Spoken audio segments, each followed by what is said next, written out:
నమస్కారం. ఘంటారావానికి స్వాగతం. ప్రధానాంశాలు. సాయికృష్ణ కుటుంబానికి అండగా ఉంటామన్న సీఎం, న్యాయం చేస్తారన్న భరోసా దక్కిందన్న తల్లి.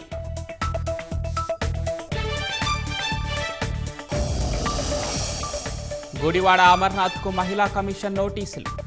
హోంమంత్రి అనితపై చేసిన వ్యాఖ్యలపై విచారణకు పిలుపు.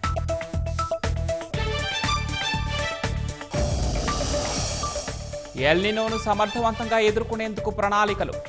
ప్రత్యామ్నాయ పంటలకు శాస్త్రవేత్తలు, నిపుణులు కసరత్తు.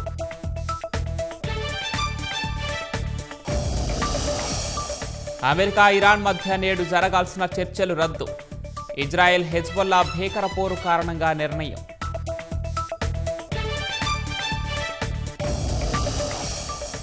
స్వదేశీ ఏఐ బ్యాక్ బోన్ను తమ సంస్థ నిర్మిస్తోందన్న ముఖేష్ అంబానీ. గ్లోబల్ టెక్ దిగ్గజాలతో భాగస్వామ్యాలు కుదుర్చుకున్నట్లు వెల్లడి.